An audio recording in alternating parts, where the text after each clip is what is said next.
There is no chance they're going to put, at this point, sitting here September 17th at 4:43 a.m., I don't see any chance that they are going to put healthcare in a 7-week CR.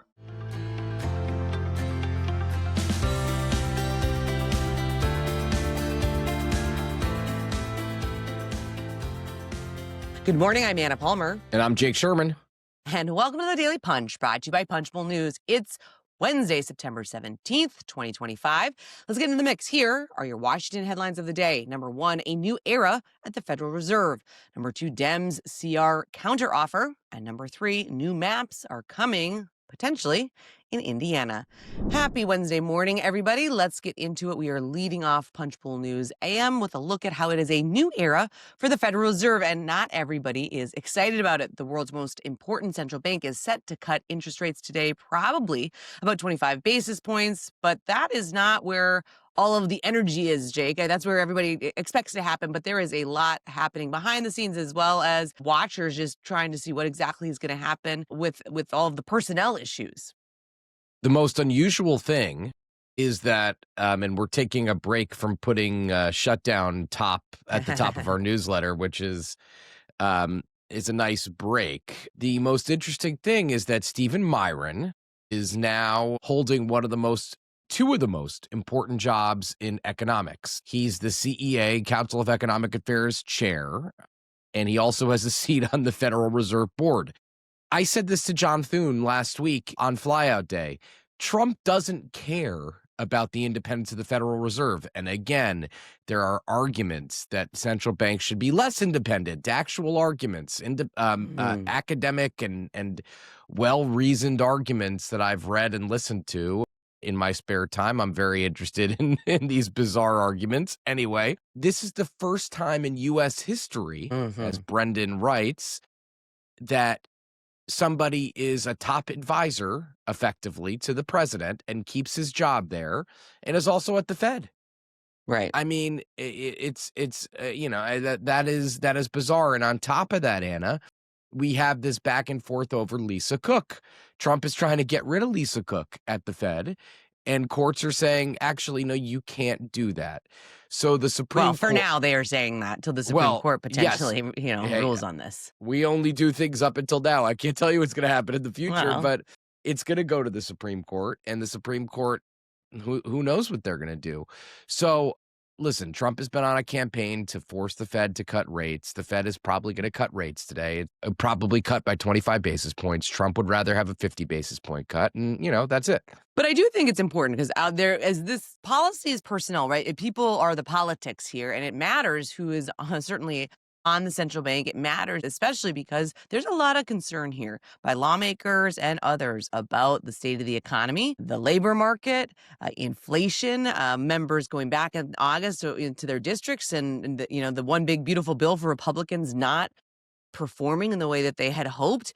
All these things are going to increase the tension points here in Washington and the pressure not only on Trump but on lawmakers and trying to understand, how can they go back to their home states and be able to kind of, argue that the economy is in a good spot. If you're Republicans, you have John Kennedy here saying, if we do have new inflation, clearly the labor market is secure. Once it starts getting soft, you've got to jump on it.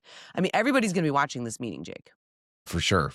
Listen, Trump has pretty much primed the ground for what people think and what his base thinks of the Fed. So, that colors everything. All right, Jake, let's move on to the number 2 story of the morning. We scooped yesterday that Democrats in the House and Senate were planning to put forward their own counteroffer to Republicans' 7-week government funding bill later today. It'll be the first time we're seeing Senate Minority Leader Chuck Schumer and House Minority Leader Hakeem Jeffries and what their demands are, truly, right? I mean, we've heard the contours. Okay, it's Obamacare subsidies. They need to have something. It can't just be a government funding, nothing. That Democrats want to get something for their votes, but there's no indication, right, that this proposal has any legs. 0 legs. Legless. This is a legless proposal. Here's why it doesn't matter. It ain't going to do anything to stop a shutdown. I mean, we got 13 days. Democrats are dug in against the Republican proposal. And let me say this at the risk of getting yelled at today, which I'm sure I will, but, whatever. That's just another day. This is a clean CR. It is. What Republicans are doing. Yeah. What Republicans are doing is how we would define, we meaning the collective Capitol Hill community. This is how we would define a clean CR. It is. Now, Democrats are saying it's not clean because it doesn't include the healthcare stuff that they want. And that's fine. I get it. That's their priority. They want the enhanced Obamacare subsidies. I understand that we've been writing about that for months. I think it's politically wise for Republicans to do it. I'm not saying, and they're not doing it. So they're going to have to suffer the consequences of that.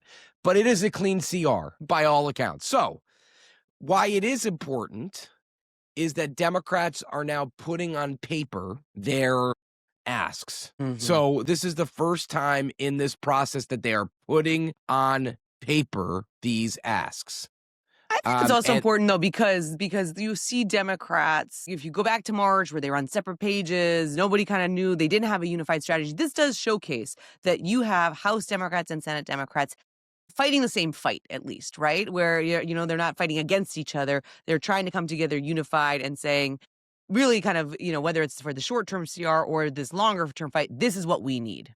Yeah. And let's just be clear here. Like, they're going to keep asking for a negotiation. Republicans are not going to give them a negotiation. Mike Johnson, the Speaker of the House, is going to try today or tomorrow, most likely tomorrow, to pass the CR. He is going to have to do it probably with Republican-only votes. He might get a couple of Democrats. I don't know. It's the usual suspects, the, Henry Cuellar's, Marie Gluesenkamp-Perez, Jared Golden. Those are the kinds of Democrats you need to be looking out for. And then where does it go from there? Like this, it's going to go down in the Senate, and Democrats are going to say, we want a negotiation. Maybe they start negotiating then. There is no chance they're going to put, at this point, sitting here September 17th at 4:43 a.m., I don't see any chance that they are going to put healthcare in a 7-week CR. I think from my conversations with people at the White House, and people in the House Republican leader and Senate Republican leadership too, they are just they cannot believe that this is the tack they are taking. But I understand politically why it's going on. Yeah, and we'll have to see. Everybody's dug in. That is what is until very they're clear not right now. I think, right? Well, exactly. I mean, that's going to be the big question for Schumer, right? I mean, he had a hard line on government funding in March until he didn't. And will he blink? This is a potentially very dangerous game of chicken that Democrats are playing. I do want to note one quick thing before we move on to the next story. We have a quick note on member security. Really interesting here because we are watching it very closely in the wake of the Charlie Kirk assassination. The top Republican and Democrat on the Senate Rules Committee are at odds over a proposal to harden member security. They have different proposals. Yesterday, you had the panel's chair, Senator Mitch McConnell, telling GOP senators during their lunch that the Senate should pass a resolution authorizing the use of senators' office budgets for security expenses. There's no timetable for that effort. But then across the hall at the same time at the Democratic lunch, you had Senator Alex Padilla, the committee's ranking member, making the case against it, saying that current budgets are insufficient, that he wants to have a dedicated program for member security with built-in oversight mechanisms. They're going to have to get on the same page in order for something to move forward. And certainly there is an urgency there, not only by members and staff, but from their families as well. Let's move on to the number 3 story. A really interesting look by Ali Mutnick and Laura Weiss on Indiana. One of those states that I think, there had been pressure, certainly from the Trump administration, to move forward with redistricting, but it seemed like there was not a lot of enthusiasm for that, but that seems to be changing. Yeah, it looks like Indiana is going to redraw, which would mean changing the Frank Mervan seat in the kind of Illinois border district, which it was a competitive seat to begin with. It's going to become even more competitive now. And this is just an example of how the entire party just caves to Trump. Indiana was like a hell no on redistricting. Now they are coming around. And this is just part of the matrix of states that are going to redraw. I mean, Texas, Indiana now, Missouri, Florida. There's a lot of them, and I'm forgetting. Ohio has to because of courts. So like the House landscape is going to look very different. And Republicans, even if Democrats get California, and that's a big if, Republicans could get 5 to 7 seats. They could net 5 to 7 seats. It's interesting. Representative Victoria Spartz cheered the effort. She's quoted in this item saying, "Sometimes it's good to make districts all competitive. There's nothing wrong with that." So we'll have to see, do Republicans, to your point, get more seats, or do they overplay their hand and things become competitive and it makes it much more difficult for some of these members who've been in safe seats, have to spend a lot more money in order to keep their seats. I think this is something that you just got to watch. Those dynamics and what's happening on the ground in each of these states could be pretty fluid going up to the election. We are going to leave it there. Thank you so much for listening. We appreciate it. If you like the Daily Punch, share it on social media. Tell your friends. It's the best way for folks to find out about us. Of course, you can watch us on YouTube. Just search Punchbowl News. And also, please, if you want to go deeper on all these things and more, sign up for our free morning newsletter at punchbowl.news. Have a great day and stay safe, everybody.